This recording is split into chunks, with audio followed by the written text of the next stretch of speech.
I do have a list of questions, but I don't know that I'm going to stick to these questions. I have natural curiosity. And since we've got several different people on the panel tonight, if you have questions for any of these fine gentlemen, come up and we'll give you a microphone too if you have a curiosity. I'm going to start with you, Phil. The pressure of playing the South St. Paul hockey, high school, yep, there's a lot of pressure. That was difficult. But post-high school, how much pressure was put on you being a Minnesota kid, playing hockey? I know it was a different game back then. It wasn't all hockey all the time, camps and all that kind of stuff. Did you play baseball in high school? What did you do in high school? I played football and baseball. Football, baseball, and hockey. Okay, so there was other sports, and now the pressure on a lot of these kids is you're going to OS, you're going to do this, you're going to go to Bloomington for the weight training and that kind of stuff.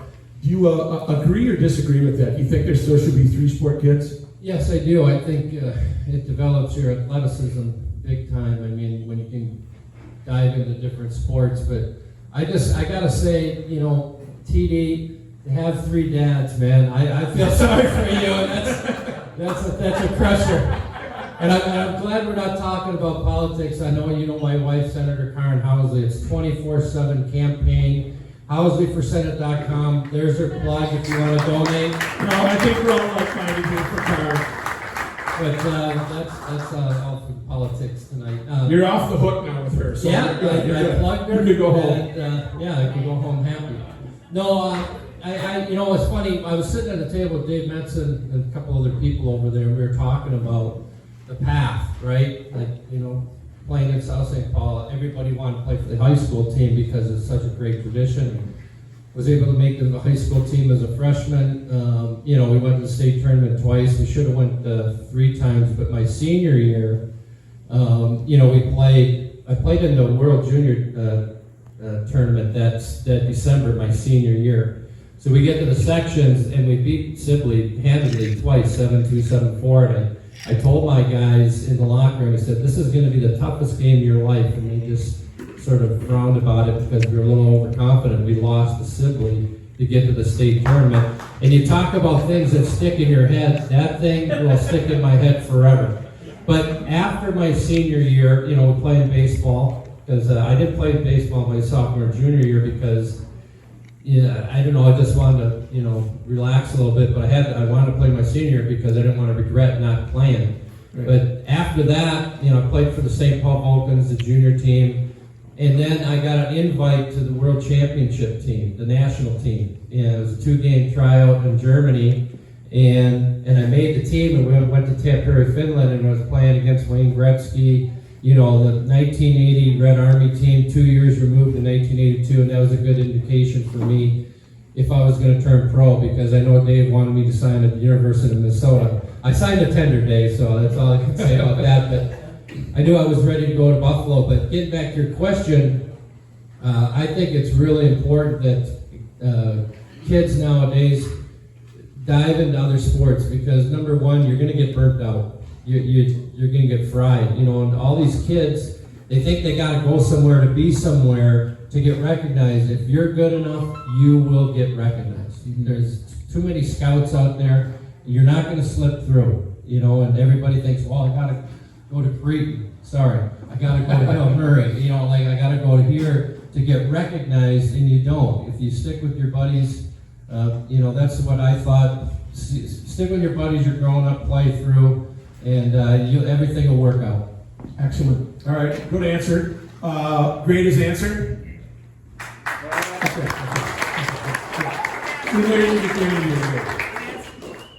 Yeah, you better take a swig, because I got a question for you.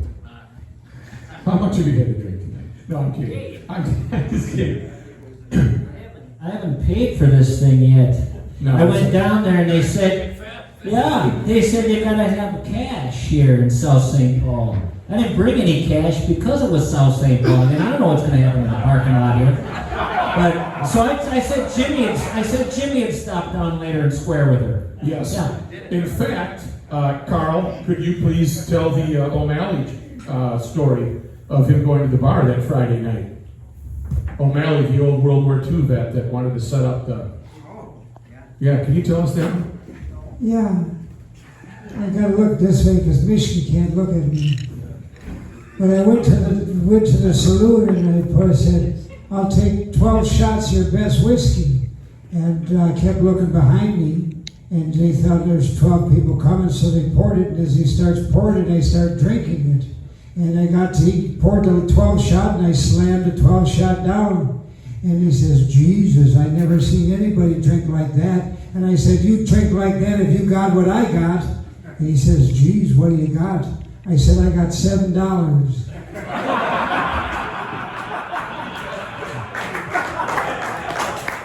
I will tell you, that joke is hilarious, and I've been employed at Sun Country Airlines for the last 7 years as a manager, regardless, but I'm on board the aircraft, and whenever there's a delay, that's my go-to joke.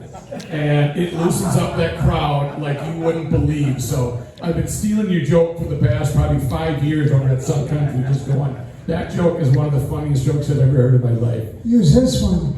I went into the vestibule at church and I said to the priest, I said, I'm 84 years old. I've been married for 63 years. I got 4 children and 14 grandchildren. But yesterday I picked up 2 hitchhiking college girls and I had sex with them twice. And the priest said, are you sorry for your sins? I said, what sins are you talking about? He said, any good Catholic knows that's a sin. I said, well, I'm not Catholic, I'm Presbyterian. He said, what are you in this vestibule telling me this for? I said, look, I'm 84. I'm telling everybody. I can guarantee that we're not trying to delay joke. I'm 84, I'm telling everybody. Well, that's just like the guys. It's not going to be joke hour, but 2 guys are playing golf over at Highland, and they finish on the 18th hole, and they're going to the bar to have a bump, and one guy looks at the creek, and there's a frog there, and the frog starts talking to Ben, who's sitting there golfing with Gary. So Ben goes over and he picks up the frog and looks at it, and the frog says, if you kiss me, I will become the most beautiful woman in the world. We will get married. We'll run off together. I have as much riches as can be. We will just have a wonderful time. Please kiss me now. Ben looks at the frog upside down, puts it in his pocket. Gary says, Ben, what the hell's the matter with you? That frog, you hear what that frog just offered you? He said, yeah, you know what, Gary, at this point in my life, I'd just rather have a talking frog. That one I could probably tell you. Anyway, let's move over to Mr. Don Shelby. What was your biggest break in your career? Who is the guy? For me, I'll answer my own question. It is Gary Hill, who's no longer with KSDP, and Chris Melvett, who gave me my start in November of 1990. I've never forgotten that. Go ahead for you. The best thing that ever happened to me, and probably the biggest boost to not only my career, but my sense of what journalism really was and how the audience should be treated, was the miraculous choice that I made. I had, coming out of Houston, Texas, I had won a lot of national awards on investigative reporting. And you were the guy that was jumping out of bushes and going, gotcha! Yeah. Okay. And in fact, when we first started the I-Team, the first rule of the manifesto was that we would never jump out of a potted pond and never chase anyone, because chasing them would make them guilty. That wasn't our job. Was to build the facts that would make them look, or if they were guilty of a certain crime we alleged, but we would not make them look guilty by doing the artifice of the jumping out of potted palms. I had offers in Los Angeles, Detroit, New York, Miami, San Francisco, Chicago, and Minneapolis. And I had heard about a guy. I'm sorry to interrupt. You're how old at this age? Roughly. 31. Okay, so you're still pretty young in this business. Heard about a guy in Minneapolis that was not to be believed. He was the number one anchor in town. But on Saturday nights, he did 5 nights a week, but on Saturday nights, he would make fun of himself and all of the news he just did the previous week.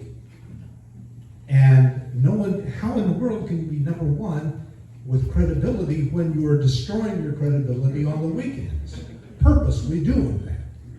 And so I visited all these places, offered these jobs, and then I walked in to WCCO. I auditioned with Pat Miles. She was there on the same day that I was, and they hired us both. And so the following Monday, that was a Saturday, the following Monday we came into work, and I was assigned a corner desk, and nobody came to talk to me. You're the new guy. These are all people who were headed to CBS Network, names all familiar to you. There was a time when CBS had only CBS first line reporters were all WCCO reporters, former WCCO reporters.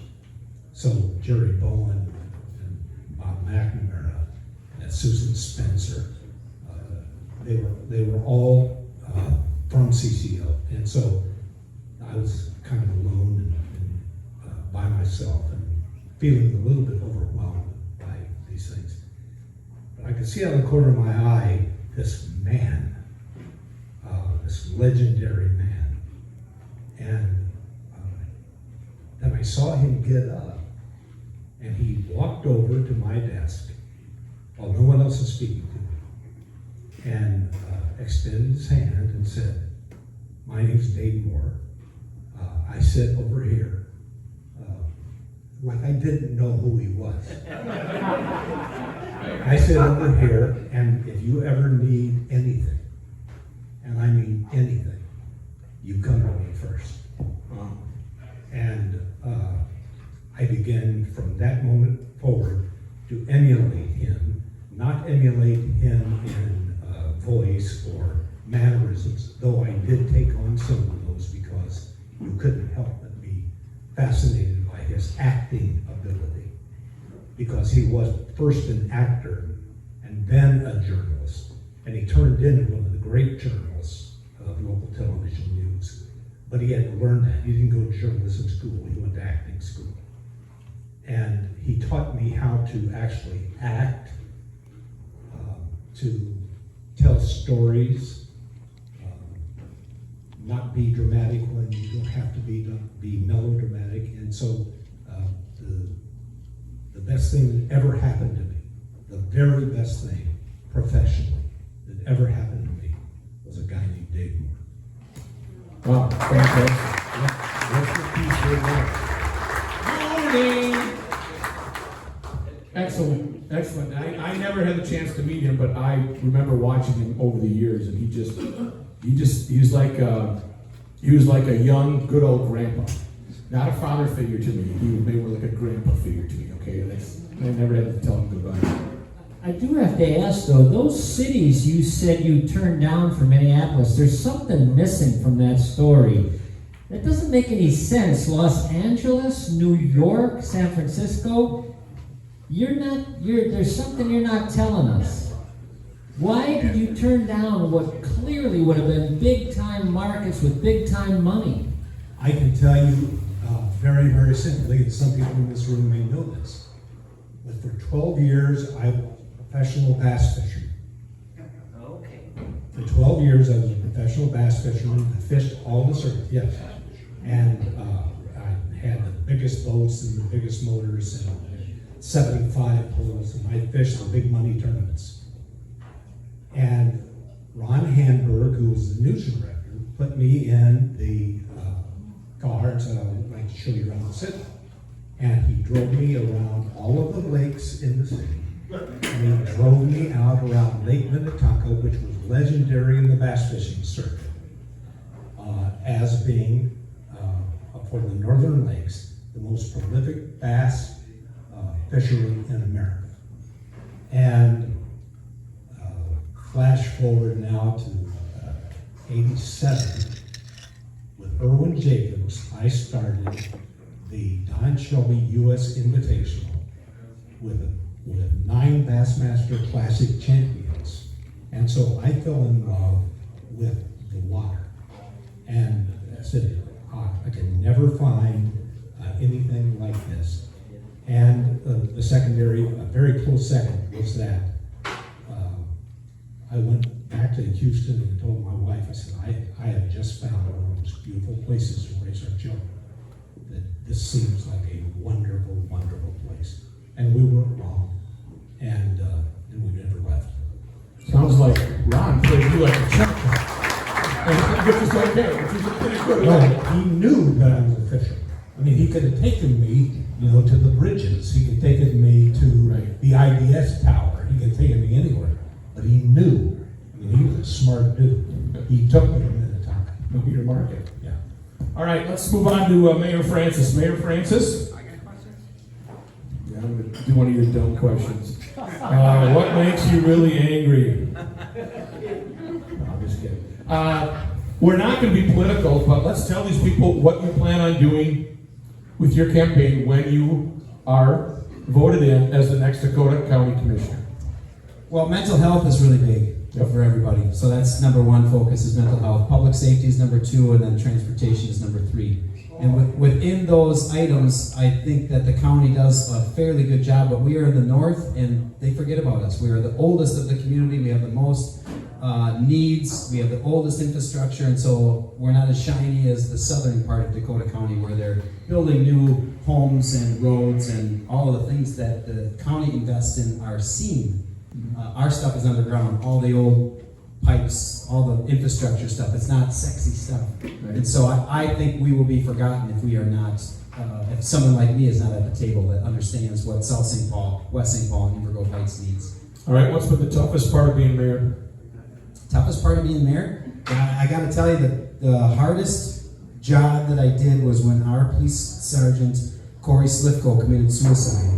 And we rallied together behind our police force. Sure. And I stood at the back of, I arrived at English Meager and Camp Funeral Home at 10 minutes to 2 o'clock before the family got there, and I didn't leave until 7:30 when everybody else left. Oh. And that for me was the hardest because I was, not only was he a friend, and the circumstances and all that is just very tough, but all of those other police officers who could be the same person as that guy in that casket, right? That just needed to make sure that their commander-in-chief, their mayor, had their back. Right, And sure. so that, for me, that was the toughest because, again, all of these people, I see them and I just know what they go through, and it's just, you can't say enough.